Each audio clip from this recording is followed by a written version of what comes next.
Jerry Taft, a realtor and personal real estate corporation with Mountain Town Properties, and right here at the beginning of October, and wanted to do some real estate statistics for 2025 to the end of September. So let's take a look at some of the numbers. So far this year, it's been a bit of a roller coaster that's up and down, hot and cold, and there's flurry of activity, and then it kind of slows down a bit, and then it gets busy again. And it seems to be consistent for the whole year. So what's surprising is even though September felt a bit quiet for sales, technically the sales were actually up. There were 40 sales between Canal Flats and Spill-A-Machine in September of this year, which is up 14.29% from the same time last year. So there were 35 sales last September. Year to date, we're at 421 sales so far, and that is up 13.17% from last year. And pretty consistent, month after month, we're sort of seeing these consistent tick up in sales. And but when we look back historically to record-breaking years like 2021, that we were at 742 sales at this time of year. So of course we're nowhere near that number, but that was a different time for sure. So one stat that's a bit surprising is it didn't feel like there were a lot of new listings in the month of September, but technically there were 69 new listings, and that's actually up 35% from last year, where there was only 51 last year. But not everything that is listing is kind of what people are looking for. So one thing that's really weird, and it's counterintuitive, but we're seeing the active inventory is down. So we're at 385 active listings, and that's down 17.91% from last year, where we had 469 active listings at the end of September. But what's weird is we're down on listings, but we have more days on market. It's taking longer for things to sell. So that is kind of counterintuitive.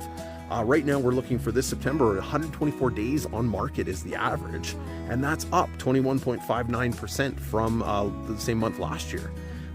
Year to date, we're at about 102 days on market, so that's about 13.13% for 2025, longer than 2024 for sales. So that's kind of interesting. I mentioned last month this could be because of older inventory being absorbed. And it also could just be an example that some sellers are just waiting until they get their number. Although there have been some price decreases, really sale prices are pretty flat. And sale price to list price ratio is really similar. Like for this month, we're looking at 94.36%, which is practically identical to 2024. And even the average sale price is pretty flat from 2024. So I had to try and check some of my assumptions. I have this feeling that resort condos are a lot quieter, and that we're selling a lot more single-family homes. And that might be true, but when I actually look at housing types, attached versus detached, they're actually quite flat. The percentage of attached housing is 43% of the sales for both 2025 and 2024, so it hasn't really changed.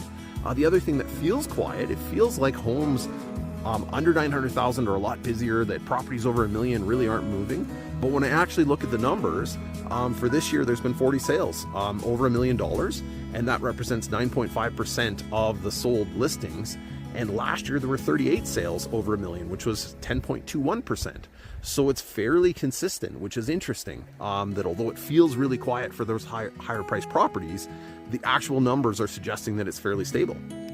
So without a question, external factors like fear over the economy, uncertainty over the interest rates, what's going on in the US, all of these things are playing into psychology, which is impacting people's decisions to buy or sell.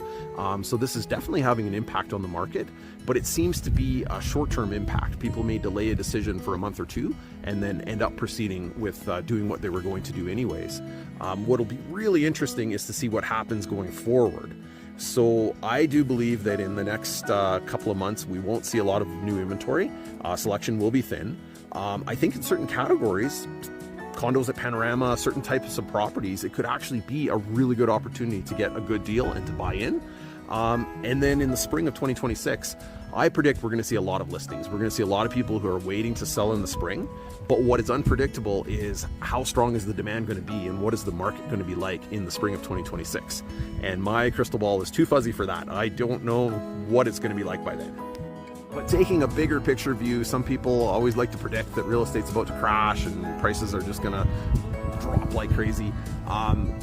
And that can happen in the short term. You can see little dips, little ups and downs.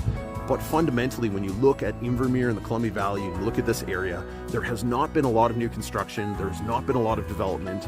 Construction costs are very high, both from labor and material perspective. And a lot of the people who've purchased in the last couple of years have bought because they love it here. They want to be here. There's very little speculation in the market. So to me, that means that it's a pretty stable market. Unless there is a massive real estate crash across North America, I don't see one happening in this local area. And even if it starts to dip in other places, we are slow to react here. It's a very small market and sellers are stubborn. A lot of people will just wait to see if they can get what they want to get. And there isn't necessarily a lot of motivation out there. So we're not seeing lowball offers really working. And if anything, we're just seeing that some sellers will just be patient and wait to get what they want to get. So one of the things that can definitely happen though is if people are waiting for a dip in the market or waiting for a crash, is you can actually miss out on really good opportunities. Or you can decide to jump in when everybody else jumps in and prices are going up and you're in multiple offers. So my best advice is watch the market and go against the grain sometimes. If no one is looking at property in November, maybe that's a really good time to look. If everyone is scared of panorama condos or building lots and there's some product out there that is really depressed in pricing, maybe that's a good opportunity to get into the market. So happy to help you if you're looking to buy or sell. Reach out and let's talk about real estate. Thank you very much.